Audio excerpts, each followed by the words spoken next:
Kia ora, hello, and welcome to Anyway, the podcast where I unpack the chaos of reality TV. I am your host, Natalie McMurray, coming to you from Aotearoa, New Zealand. Today, I've got another bonus episode for you, diving into House of Villains Season 1, Episode 2. Let's get into it. The people are coming out of the stronghold, and Omarosa wants these losers to suck it the fuck up. Jax thinks he's up because he's a physical threat. Apparently, that's a cool reason to get booted out of the house. It could be that, or it could be those horrendous noises you're making at night, snoring your fucking face off. Shake isn't strategic enough for Omarosa. He's going to have to work on his gameplay a little if she's going to be running things. Tiffany is comforting Corinne and asking if she's okay. Corinne says she's okay, but she's fucking pissed. This could have all been avoided if you hadn't pretended like you didn't know who Omarosa was. Anyway, Tiffany tells us that she likes Corinne as a roommate because Corinne basically caters to her every beck and call. Everyone heads off to bed. Everyone but Jax. He's now the martyr of snoring. He's trying to let people get rest, apparently. He's downstairs watching God only knows what on his phone when Tanisha comes down and asks if he wants to swap beds so he can go in with the guys. I'm not really sure how that fixes the problem as much as it does just move it to a different bedroom. Anywho, Jax says karma, as in this demon thinks he's getting good karma. What he doesn't know is that Tanisha has some very legitimate health concerns about Jax's snoring. Her maternal instincts are kicking in over this man-child. And I proved right about it just moving the problem when Shake, lying wide awake in his bed, is freaking the fuck out about Jax's freight train snoring. Chewing right through his brain. This poor fucking guy. It's morning time and Bananas is trying to chat with Anfisa. Anfisa thinks Bananas is an idiot, and his game only works on other idiots like Corinne. Boy, oh boy, Corinne really can't catch a break from these people. Jax is sitting with Shake and takes the absolute fucking piss out of him by asking, "Did you sleep all right?" A producer in Jax's testimonial is also super fucking concerned about his snoring. She wants to know if he has a CPAP machine for sleep apnea. Jax is all, "No, ma'am, I don't need a pap smear." I'm now wondering if some kind of lobotomy situation has occurred when Jax was getting one of his 10 nose jobs. Because, good lord, Jax is now boasting about how much money him and Brittany make. Shake is like, "What the fuck, bro? You don't even need this money." Of course, Jax is the type to cut off his nose in spite of his face. He can't fucking help but self-sabotage. You'll also have to excuse the idiom. I guess noses are top of mind. Upstairs, Bobby is talking to Omarosa and Fairplay. Bobby is starting to think that this game is more than just about brawn. Apparently, much like everything else, having a brain comes in handy too. I don't know where this narrative came from where people who are ripped just automatically win everything. Jax didn't win the supervillain challenge, and that was physical. Shake is now talking to Bobby in the bathroom about how Jax is Mr. Moneybags McGee. Unfortunately, the walls are super thin in this mansion, and Jax can hear everything he's saying. Shake says he doesn't need the money. And Jax is all, yeah, I do. Do you know how much cocaine costs? Shake wants to know where this motherfucker popped out of. Jax says, "I'm everywhere." Which is a terrifying thought, and something I'm sure his ex-wife Brittany is more than aware of. Lest us not forget him spying on her with cameras in her home. What? Jax says to Shake, "You live in Florida. You don't even pay taxes in Florida." Can someone from Florida please confirm or deny this? Why wouldn't people pay taxes in Florida? Because they have to live with alligators or some shit? I don't know. I would love for someone to explain this to an ignorant New Zealander.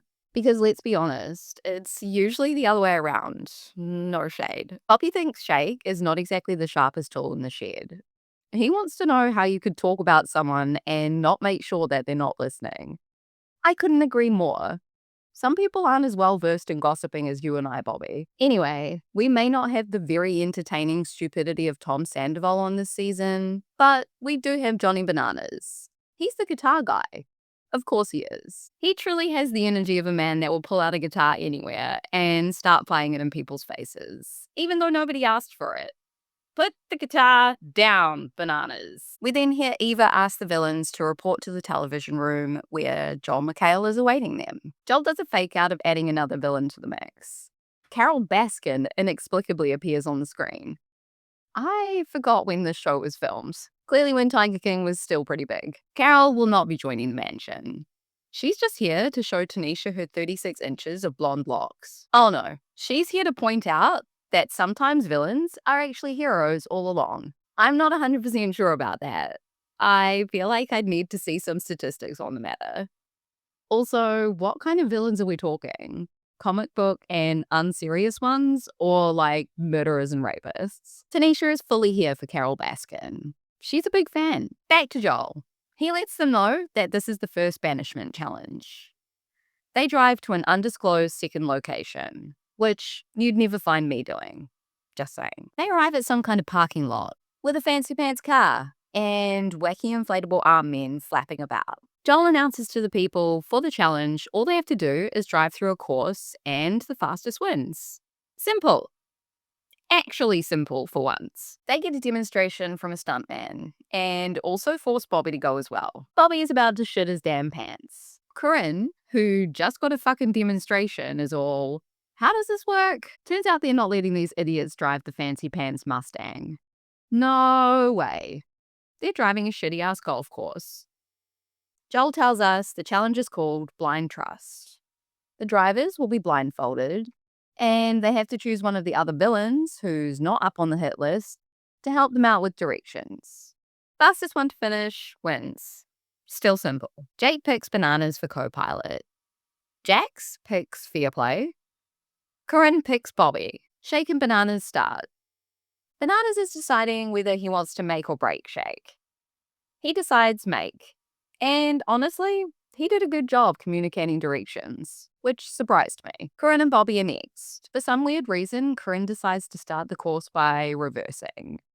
Beep, beep, beep. These two are fucked. Hot Mess Express is correct, Bananas. Bobby is pointing directions even though Corinne is blindfolded. She can't see Bobby. They finish, but I seriously doubt they've won. Next up are Jax and Fairplay. Jax wants to carry Fairplay over the threshold. Jax is already confused. Omarosa thinks Fairplay is sabotaging Jax, and I love that. They're driving into cones left, right, and center. They finally cross the finish line. I believe Johnny Fairplay's mission was accomplished, which is confirmed because Joel tells us that Jax came last. A producer in Jax's confessional basically lets him know how idiotic it was for him to pick Fairplay, a notorious bamboozler. Jax's manager told him to do his research, but apparently he was all, nope, cocaine and partying is way more fun. Which, let's face it, he's right. But still, read a book, Jax. My God. Joel says first place goes to Shake, so he's safe. The villains arrive back at the mansion. Johnny admits to everyone else but Jax that he sabotaged, which was pretty obvious. He says Jax is a dumb idiot amateur who pumps iron but doesn't work out his fucking brain. I'm paraphrasing. We then see Jax confronting Fairplay. He needs to know if he was sabotaged. He, for some reason, seems to think that he's in a higher class of reality TV than people from Survivor and The Apprentice. He's all, I come from Bravo, bitch. We do shit face to face.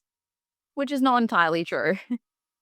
I've seen a lot of behind the back bullshit on Bravo. You can't bullshit a bullshitter, Jax.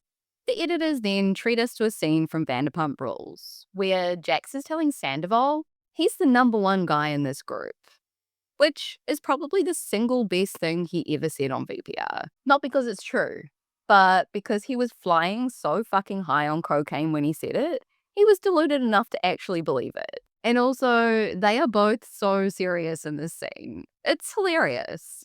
Only men say stupid shit like that, honestly.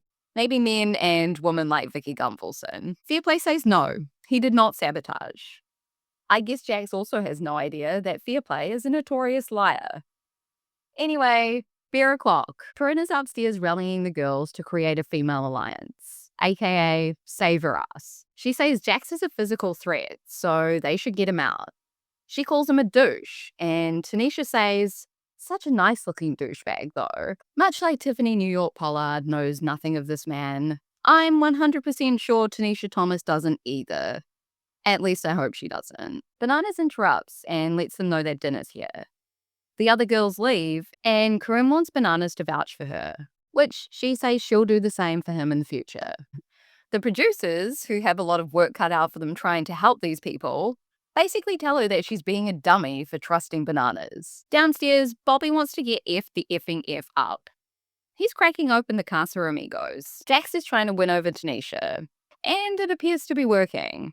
She's checking out his ass, which makes me want a bath. All the guys are in the jacuzzi. Shake, who's had a few, comes out and tells Jax he's a bully, which he is. Jax says, coming from you, a man who likes to degrade women on national television. And again I say, this man has zero self-awareness. Jax, you have done the exact same thing 100 times over. Shake is all big balls McGee because he won the challenge, which is funny. Jax wants Shake to know he would happily go back to jail if it meant kicking Shake's ass. I never thought I'd say this, but in this moment, I think Jax Taylor is even more stupid than I fucking previously thought. He's now bragging about how many times he's been to jail. I'm positive there's many more times ahead. Later on, we see a timestamp of 1:30 a.m. Fairplay, Jax, Bobby, and Bananas are still in the hot tub. Pruny as fuck by now, no doubt. Fairplay is impressed by Bobby.